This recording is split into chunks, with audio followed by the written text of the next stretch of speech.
अस्सलाम वालेकुम। कल से डक्की भाई की एक वीडियो आई है, 3 घंटे की वीडियो है। और जब से वो वीडियो आई है लोगों ने उसके साथ हमदर्दी शो करना शुरू कर दिया। बहुत सारे लोग हैं जिनकी लंबी लंबी पोस्ट आ रही हैं और वो ये कह रहे हैं कि डक्की भाई के साथ ज़्यादती हुई है, हमारा निज़ाम ख़राब है, हमारे सिस्टम में ये प्रॉब्लम है, हमारे सिस्टम में वो प्रॉब्लम है। पहली बात तो ये, पता नहीं वो कौन से बेवकूफ़ है जिन्होंने 3 घंटे की डक्की भाई की वीडियो देख ली है। दूसरी बात ये, इनको नहीं पता कि डक्की भाई वही है जिसने गालियों से स्टार्ट किया था। तीसरी बात ये कि ये वो बंदा नहीं है जिसने फैमिली व्लॉगिंग को गंदगी की हद तक इंक्रीज़ किया है और उसके बाद लाइन लग गई। चौथी बात ये कि क्या आपको पहले नहीं पता था कि हमारा सिस्टम ख़राब है? जब आपको चालान होता है और आप चालान करवाने की बजाय सेक्रेटेरिएट से कॉल करवा देते हैं, तो वो सिस्टम को ख़राब कौन कर रहा था? आप ही कर रहे थे। आप ना किया करें ये चीज़ें। आप ही हैं जो सरकारी ऑफिसर्स को इस लेवल पर पहुंचा देते हैं कि वो समझते हैं कि उनसे आगे कोई भी नहीं है।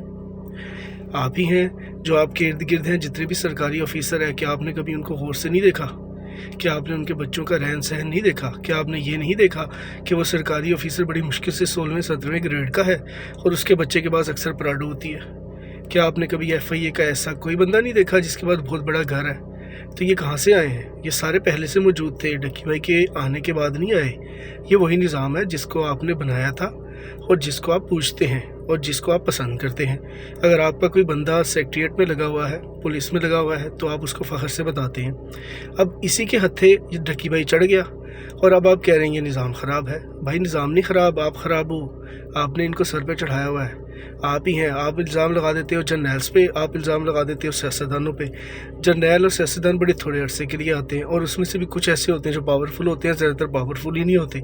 लेकिन इन आपने कभी गौर किया ब्यूरोक्रेसी कितने अरसे से बैठी है और कितने अरसे से आप लोगों के साथ बुरा सलूक किया जा रहा है? अगर आपको यकीन नहीं आता तो आप किसी भी सरकारी डिपार्टमेंट में चले जाएं, हर दूसरा बंदा आपसे रिश्वत मांगेगा। रिश्वत के बगैर आप काम करके बताएं।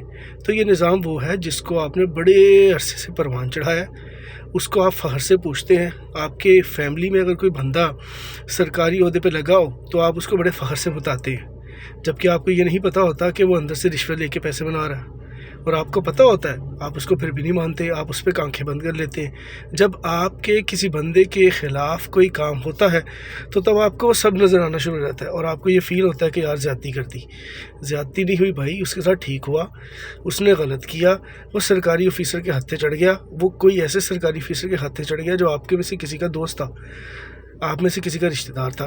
आपके लिए वो बंदा ठीक है लेकिन उस बंदे के लिए नहीं ठीक। यही निज़ाम चल रहा है और ये हमेशा से चलता रहेगा। आपको अपने आप को तब्दील करना है। आपको ये समझने की ज़रूरत है कि पाकिस्तान के अंदर बेगैरती जो है वो सरकारी ऑफिसर करते हैं। पाकिस्तान के अंदर प्रॉब्लम जो है वो आपकी ब्यूरोक्रेसी है। आप उसके साथ हैं, आप उससे साथ ना हो तो वो ठीक हो जाएंगे। आप में से जब कोई बंदा हत्थे चढ़ता है तो आपको वो बुरी लगना शुरू हो जाती है, लेकिन जब आपको उनकी ज़रूरत होती है तो आप कॉल करवा देते हैं। तो इस बेगैरती को और दोगलेपन को ना साथ साथ रखें, फिर आपको समझ आएगी कि निज़ाम कैसे ठीक होगा।